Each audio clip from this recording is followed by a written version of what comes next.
publicando sus notas para que ustedes puedan ver el resultado de su examen segundo parcial, ver su zona que han complementado. Pues hay buenas notas, me alegra mucho que hayan buenas notas, creo que se aprovechó la virtualidad porque pudieron tener todas sus copias, sus códigos, sus libros, aunque hay algunas respuestas muy repetidas, pero el error que comete uno lo cometen todos porque se hace el efecto dominó en los errores que a veces cometemos al redactar, pero creo que hay notas muy satisfactorias y me alegra mucho porque así nos enfilamos para el desarrollo del examen final, que está programado para el 29. El día lunes voy a coordinar con ustedes la hora del examen para que las dos secciones puedan examinarse a la misma hora. Estaba pensando en que podemos hacerlo a las 5 de la tarde para que ya ustedes estén en el lugar adecuado donde van a realizar su examen final. Este examen está compuesto de esta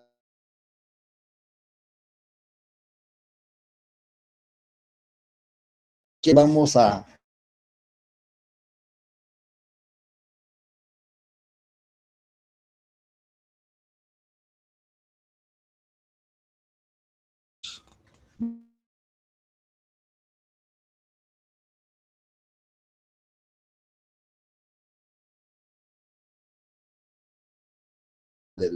del notariado.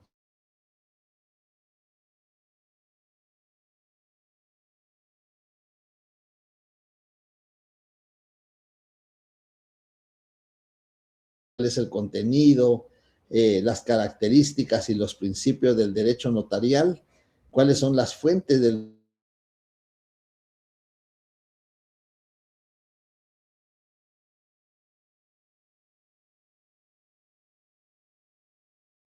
porque como ya esto ya lo habíamos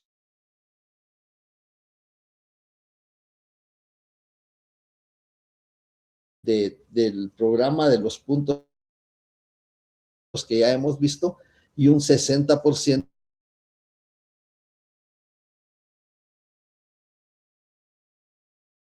notario.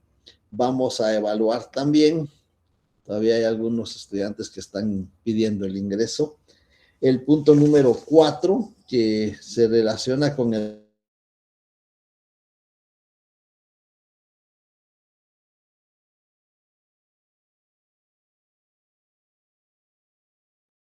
de la fe pública,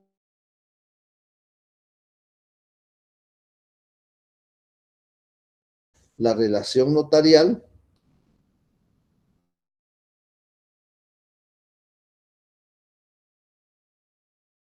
responsabilidad,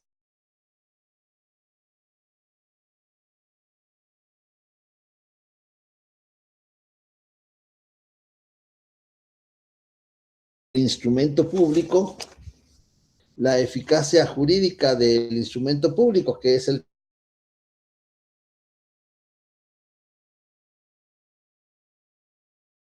más no han sido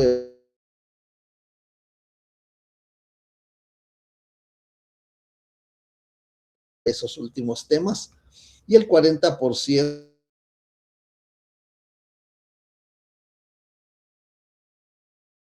tarea.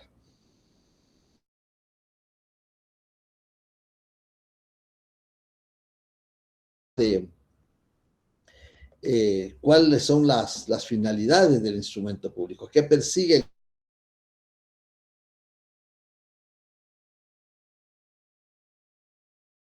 El instrumento público es el documento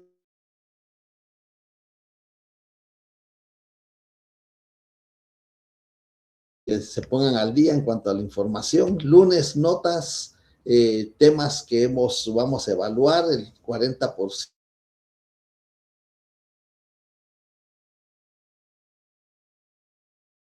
en adelante,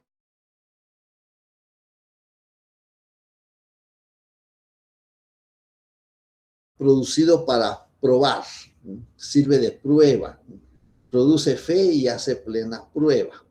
Para solemnizar, acordémonos que los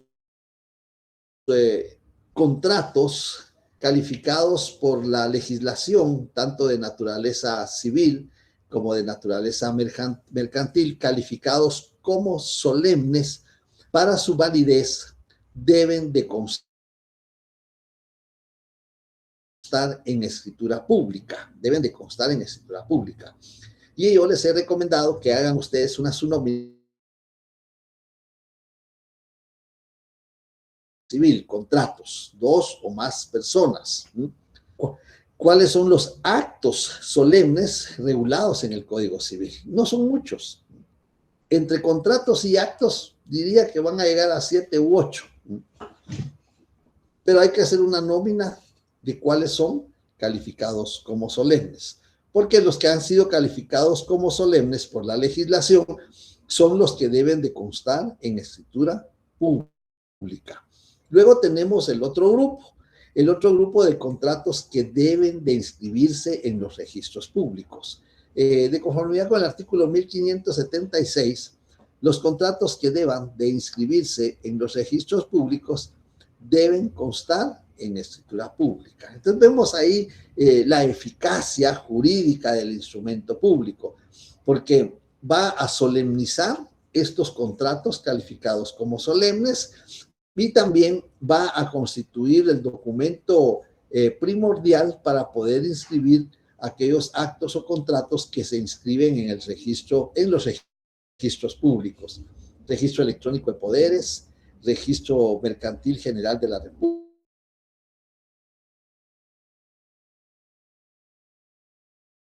registro civil del Registro Nacional de las Personas.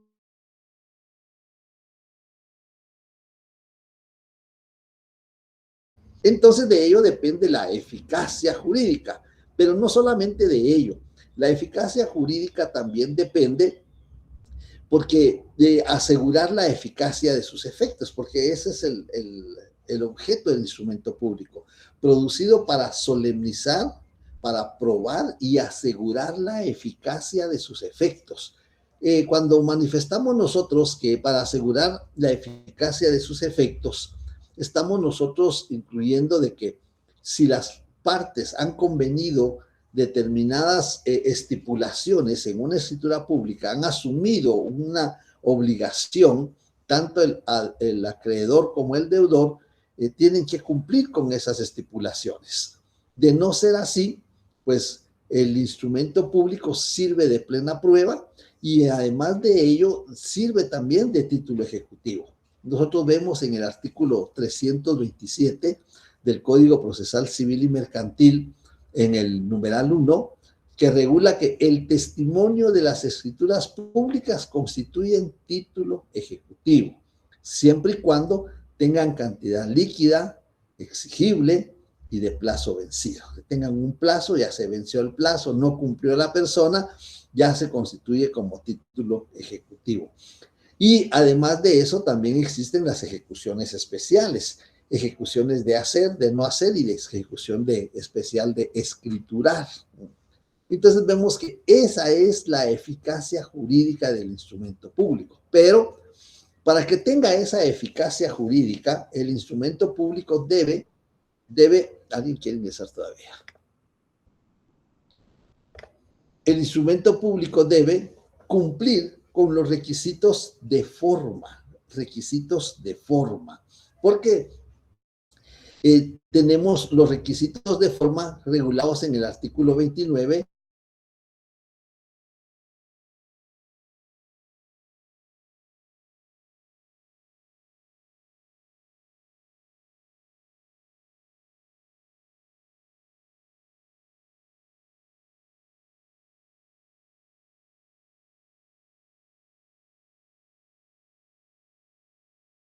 tiempo. Tienen que dedicar tiempo para repasar, para estudiar, para analizar los elementos que vamos exponiendo.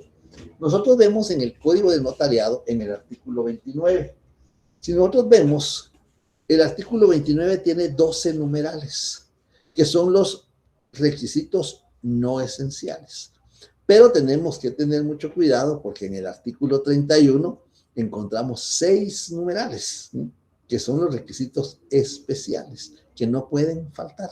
Entonces vamos a ver que en el artículo 29 vamos a encontrar, y yo les digo, hagan una nómina, copien, escriban el artículo 29 y sus 12 numerales. Alguien dirá, bueno, pero qué aburrido estar escribiendo lo que ya tengo en el código. Pues no sirve. No sirve porque si ustedes escriben los 12 numerales y después escriben los 6 numerales del artículo 31, van a poder hacer este ejercicio.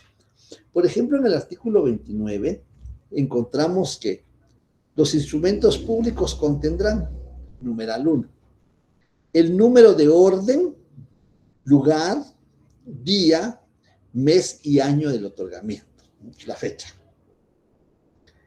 El lugar, el día, el mes y el año del otorgamiento. Pero ahora veamos el artículo 31 en el numeral 1. En el artículo 31 tenemos los requisitos esenciales. Son formalidades esenciales de los instrumentos públicos. 1, el lugar y fecha del otorgamiento. ¿Qué faltó ahí? El número de orden. Es decir, el número de orden es no esencial, pero el lugar y la fecha del otorgamiento es un requisito esencial, porque muchas veces pensamos que porque está en el 29 es no esencial, pero si comparamos con el 31 nos vamos a dar cuenta que una parte del numeral 1 del artículo 29 es esencial, el lugar y la fecha del otorgamiento. El número de orden no. Y por eso, cuando estamos en el extranjero, con base al artículo 43 de la Ley del Organismo Judicial, podemos autorizar escrituras públicas, podemos autorizar actas notariales, siempre y cuando surtan efecto en Guatemala. Y cuando estamos en el extranjero, en primer lugar, como no es en el protocolo, es en papel bond, no le consignamos número de orden. Miren, ahí está, no le consignamos número de orden. Solo le consignamos el lugar y la fecha. Así empezamos a redactar un documento, un instrumento público en el extranjero. Entonces, el número de orden es un requisito no esencial, pero el lugar y la fecha son esenciales. Y en el artículo 29 y en el 31 aparece la firma. Es decir, vamos a ver unos que están en el 29 y también están en el 31. Los que estén en el 31 y estén en el 29 son esenciales. Los que estén en el 29 pero no están en el 31 son no esenciales. Entonces, hagan ustedes cuáles son, porque muchas veces nos confundimos en señalar cuáles son esenciales y cuáles son especiales. A eso se debe que el instrumento público debe de contar con los requisitos de forma. ¿Cuáles son los requisitos de forma? Los requisitos no esenciales que están en el artículo 29, los especiales que están en el 31, los esenciales que están en el 31 y los especiales que están en el 42 y 44 del Código Notariado. Para el caso de testamentos y donaciones por causa de muerte, hay requisitos especiales. La hora, la asistencia a los testigos instrumentales, el hacer constar que el testador se encuentra en sus facultades mentales y volitivas. Es decir, esos son requisitos especiales. No solo la hora, sino el lugar donde estamos constituidos, porque puede ser en oficina, puede ser en una residencia, donde vamos a autorizar el testamento común abierto, y por eso hay que consignar la hora, aparte del lugar, la hora, la fecha y el lugar donde estamos constituidos, ¿no? Entonces, a eso se debe la eficacia jurídica del instrumento público. Igual de las actas notariales. Las actas notariales es un poquito más complicado porque en el artículo 61 del Código de Notariado vamos a ver qué contienen las actas notariales. Y en el artículo 61 lo vamos a ver tan sencillo porque no está regulado con tanta rigurosidad. El notario hará constar en el acta notarial el lugar, fecha y hora de la diligencia. ¿Ven? El lugar, la fecha y hora de la diligencia. El nombre de la persona que lo ha requerido, el nombre, No nos está pidiendo edad, no nos está pidiendo domicilio, no nos está pidiendo a qué se dedica, es decir, la profesión o oficio. No nos está pidiendo cómo se identifica. Solo nos está pidiendo los nombres de las personas, perdón, el nombre de la persona que lo ha requerido, los nombres de las demás personas que intervengan en el acto. ¿Quiénes son las demás personas que pueden intervenir en el acto? Bueno, pues tenemos los testigos, tenemos al intérprete o el traductor jurado. Ellos son las demás personas que pueden intervenir en el acto. La relación circunstanciada de la diligencia, ahí viene el licenciado Sebastián. Vamos a ingresar al licenciado Sebastián. Muy bien. Yo creo que ya ingresó el licenciado. Bueno, entonces vemos ahí que en el artículo 61 del Código de Notariado nos va a regular los requisitos de forma para las actas notariales. Sin embargo, les decía que este es un poco más delicado porque hay actas notariales que deben de cumplir con aquello que le pusimos nosotros derecho notarial aplicado. Hay requisitos de forma que están regulados en otras leyes. Y pusimos como ejemplo, para que nos visualicemos bien cuáles son esos requisitos de de forma, vimos el acta notarial de inventario.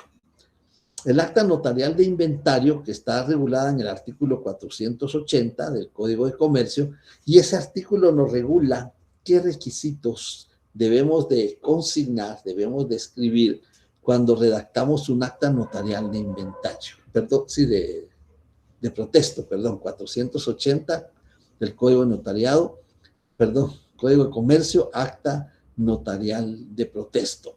Pero también el 558, del Código Procesal Civil y Mercantil nos va a regular el acta notarial de inventario. ¿Cuándo el notario necesita de inventario? Bueno, necesita en los procesos sucesorios, que ustedes van a ver ya en el notariado 3. Necesita realizar inventario sobre los bienes relictos, los bienes que pertenecían al causante, la persona que falleció. Y también se necesita de inventario con base al artículo 27 del Código de Comercio cuando se hacen aportaciones no dinerarias y no se justipreciaron con la anuencia de todos los accionistas. Ahí es donde se van a necesitar las actas notariales de inventario, en esos dos casos específicos. Y hay requisitos especiales que deben de contener el acta notarial de inventario. Otro ejemplo es el acta notarial de arresto domiciliario. En el artículo 264 bis, ahí se regula qué requisitos debe de cumplir el notario para redactar un acta notarial de arresto domiciliario. Y así vamos viendo nosotros que eso va a garantizar la eficacia jurídica del instrumento público, que surta los efectos, deseados para poder garantizarle a la persona no solo la seguridad jurídica, sino los efectos. Vemos que en el artículo 327 del Código Procesal Civil y Mercantil, los testimonios de las escrituras públicas constituyen título ejecutivo, es decir, si la persona que se obligó o que se comprometió no cumple con esa obligación, pues a través de un juicio ejecutivo o un juicio ejecutivo en la vía de apremio, pues podemos hacer que la persona cumpla con la obligación que adquirió. Por eso es asegurar la eficacia de sus efectos constituyendo título ejecutivo, constituyéndolo como un medio de prueba para poder ejecutar o poder hacer que se cumpla las obligaciones que se han contraído en el instrumento público. De la misma manera, las actas notariales también constituyen título ejecutivo. Si vemos nosotros en el artículo 327, numeral 5, del Código Procesal Civil y Mercantil, el acta notarial de saldo deudor constituye título ejecutivo. Ahí se regula que el acta notarial de saldo deudor, que ha sido faccionada con base a los libros de contabilidad, pues el notario tiene la facultad de dar fe pública del contenido del monto de la deuda, del nombre de la persona que aparece esa deuda en el libro de contabilidad. Entonces, eso también constituye título ejecutivo. Por eso se dice asegurar la eficacia de sus efectos. Y por eso el instrumento público, porque instrumento público son los 7 que vimos. Esos son instrumentos públicos. Pero dentro de esos instrumentos públicos, que son 7 que nosotros hemos venido estudiando, vamos a encontrar la escritura pública. Y la escritura pública se va a caracterizar porque contiene negocios jurídicos, contiene contratos, contiene declaraciones de voluntad, como el testamento común abierto, como la donación por causa de muerte, son declaraciones de voluntad. Y entonces ese es el contenido de la escritura matriz o de la escritura pública. Sin embargo, los otros son instrumentos públicos porque no contienen negocio jurídico. El acta de protocolación, la toma de razón de legalización de firma, la transcripción del acta notarial que autoriza el testamento cerrado, no contienen negocios jurídicos, no contienen contrato. Entonces solo son instrumentos públicos. Bien. Y la eficacia jurídica se garantiza porque el notario debe de cumplir no solo los requisitos de forma, porque los requisitos de forma ya vimos que están regulados en los artículos 29 y 31, 42 y 44 del Código de Notariado. Pero las auténticas también tienen requisitos de forma, ya sea auténticas de firma o auténticas de copias de documentos o reproducciones, ya tiene requisitos de forma regulados en el artículo 55. Ahí nos regulan qué debemos de redactar en una auténtica de firma o en una auténtica de copia o de reproducción de un documento. En el artículo 59 del Código de Notariado nos regula los requisitos de forma del acta de protocolación. La verdad es que no es un acta. Yo por eso prefiero llamarle instrumento de protocolación, porque no es acta, se desvirtúa su naturaleza porque no es un acta. Un acta notarial es diferente, pero así le denominó el legislador acta de protocolización. Tal vez porque no tiene contrato, no tiene negocio jurídico, no tiene declaración de voluntad, entonces por eso le consignaron así, acta de protocolación. Y la toma de razón de legalización de firma que está en el artículo 59 del Código de Notariado, pues también tiene sus requisitos de forma. Esos requisitos de forma son los que el notario debe de observar, el notario debe de cumplir, porque así vamos a garantizar no solo la seguridad jurídica que nos atañe a los notarios, sino que también la eficacia del instrumento público, que se cumplan los efectos que se espera del instrumento público. Y ahí vemos nosotros que en el artículo 1430 del Código Civil se regula que para constituir en mora, es decir, que no cumple, no ha cumplido la obligación que adquirió, tenemos que para constituir en mora al acreedor o al deudor. Y muchas veces pensamos que acreedor y deudor son quienes se deben dinero. No es así. Quien debe el cumplimiento de una obligación, quien debe el cumplimiento de una obligación es deudor. Y quien puede exigir el cumplimiento de la obligación es el acreedor. Entonces vemos que debemos de cumplir los requisitos de forma, pero también los requisitos de fondo. 1251 del Código Civil, la capacidad de las personas, pero no, como les he dicho en anteriores sesiones, no es la capacidad que solo que tenga 18 años, no, es la capacidad que además de la mayoría de edad, tenga las facultades que la ley exige para realizar un negocio jurídico, un contrato. Por ejemplo, de los bienes de un menor de edad, si el bien está en nombre del menor de edad y el papá o la mamá ejercen la patria potestad conforme al artículo 442 del Código Civil, ellos ejercen la patria potestad, ellos son sus representantes legales.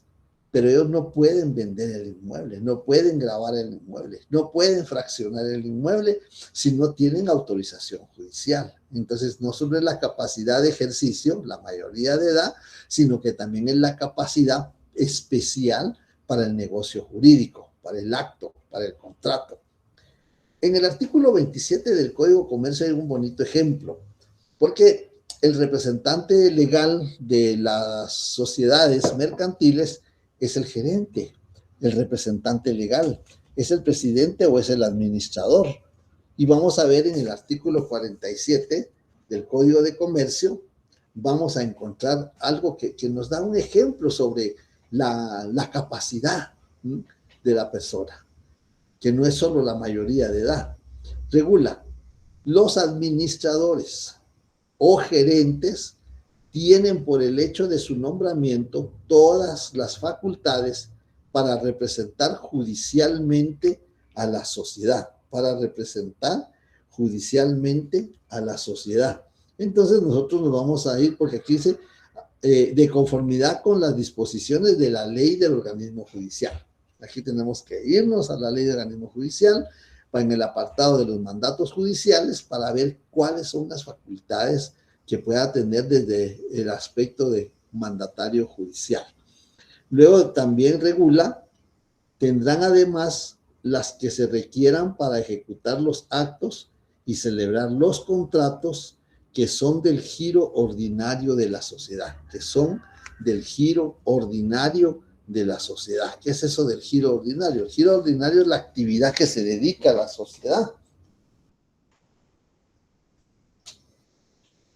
Si la sociedad se dedica a venta de muebles o a venta de inmuebles, pues ese será el giro ordinario, a la fabricación, a la distribución, a la importación o la exportación de mercaderías o de bienes o prestación de servicios. Ese es el giro ordinario de la sociedad.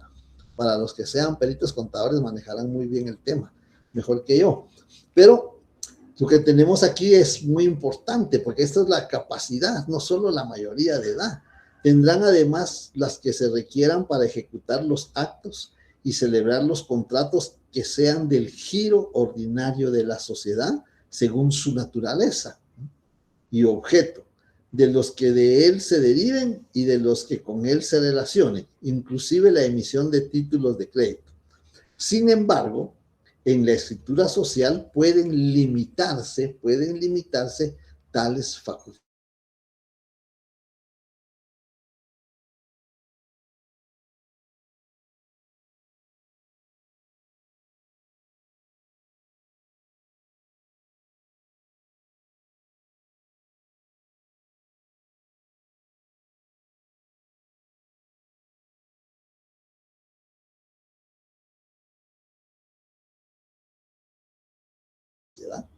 Eso es totalmente diferente. Entonces aplicamos este último párrafo.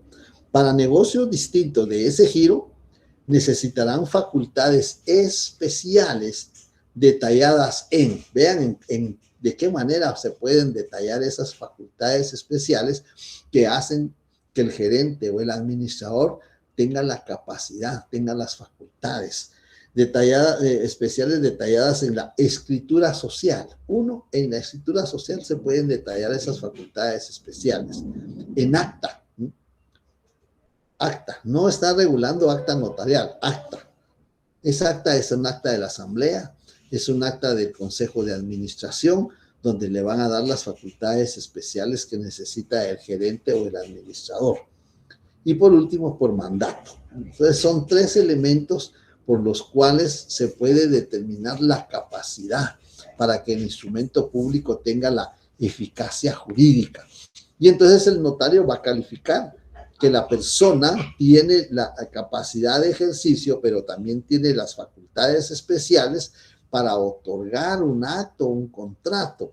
Por eso el notario consigna, el infrascrito notario hace constar que la representación que se ejerce es suficiente conforme a la ley, primero la ley, y a mi juicio, ¿sí? Conforme a la ley y a mi juicio. Estoy asumiendo yo la responsabilidad que es mi juicio, el que me da a conocer que sí cumple los requisitos de ley y que sí puede él ejercer esa facultad que tiene para poder disponer de bienes de la sociedad, siendo una actividad distinta al giro ordinario de la sociedad. Entonces vemos ahí que esa es la eficacia del instrumento público. Acordémonos muy bien, tenemos que tener presente en 1574 del Código Civil, formas de contratar. ¿Cómo podemos contratar? Podemos contratar por escrito, por documento privado, podemos contratar por acta levantada al alcalde, podemos contratar verbalmente, podemos contratar por escritura pública. Y entonces vamos a ver qué negocios jurídicos o qué contratos deben de constar en escritura pública. Deben de constar en escritura pública aquellos negocios jurídicos o aquellos contratos calificados expresamente como solemnes, calificados como solemnes. Tienen que constar en escritura pública para su validez, si no, no tiene validez. Y el otro grupo, por eso les digo, hagan una su nómina, hagan una su lista. ¿Qué contratos de naturaleza civil son solemnes? ¿Qué contratos? Y hagan una lista de qué actos de naturaleza civil son solemnes. ¿Cuáles son los actos solemnes? Entonces usted, entre los actos solemnes y los contratos solemnes, pues no les va a llevar mucho más que buscarlos en el código cuáles son. Y van a ser como unos 8, exageradamente, 8. Y de la misma manera, en el Código de Comercio, cuáles son los contratos regulados como solemnes. Es decir, que para su validez deban de constar en escritura pública. Entonces, ahí tenemos los dos grupos. Y esos grupos deben de contener los requisitos de forma y los requisitos de fondo que necesitan para poder garantizar la eficacia jurídica del instrumento público, que surta los efectos que las personas han deseado. Y si no surten los efectos que las personas han deseado en la escritura pública, se han constituido, se puede recurrir a un órgano jurisdiccional para que el juez obligue a cumplir a aquella persona que no ha cumplido con las obligaciones. Entonces ahí tenemos la eficacia jurídica del instrumento público y eso va a provocar la nulidad. Si no se cumple con los requisitos especiales, tal como lo vimos en su oportunidad en el artículo 32 del Código de Notariado, si no se cumple con los requisitos esenciales, va a dar oportunidad de que cualquier persona que tenga interés, por supuesto, pueda redarguir de nulidad el instrumento público. La nulidad es de forma, nulidad de forma, porque no cumplió con uno de los requisitos que regula la legislación notarial, o nulidad de fondo, que no se cumplió con alguno de los requisitos que regula la legislación civil, la capacidad, el objeto lícito, el consentimiento que no adolezca de vicio. Pero ya vimos que la capacidad no es solo ser mayor de edad, sino que la capacidad también involucra las facultades que pueda tener la persona cuando está representando a una persona individual, como a un menor de edad o a una persona jurídica. Entonces acordémonos que la patria potestad abarca la administración de los bienes del menor y la representación legal, 222 del Código Civil. Ahí vamos a encontrar la patria potestad.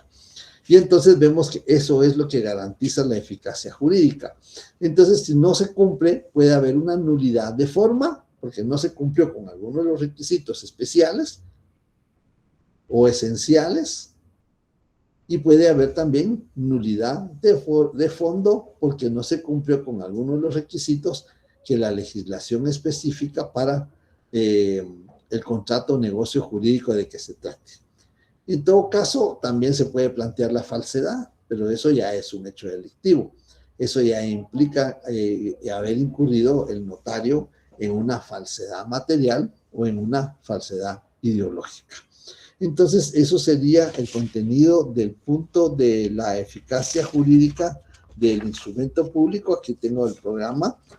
Valor formal, ya vimos el valor formal que cumpla con todos los requisitos de fondo, tanto esenciales, no esenciales y especiales. Valor probatorio, produce fe y hace plena prueba.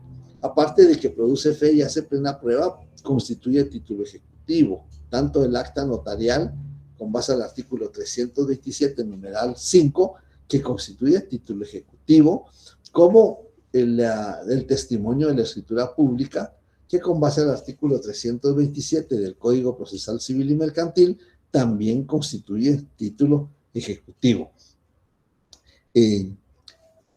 De otra manera, también podría invocarse la falsedad material o la falsedad ideológica, en que se pudo haber cometido un hecho delictivo por alterar o hacer un documento falso o alterar uno verdadero, y ahí se puede incurrir en falsedad material y también se puede incurrir en falsedad ideológica. Esas son las consecuencias si el notario no cumple con los requisitos que debe de observar tanto en los instrumentos públicos dentro del protocolo como los instrumentos públicos fuera del protocolo. No sé si hay alguna duda, algún comentario, alguna observación.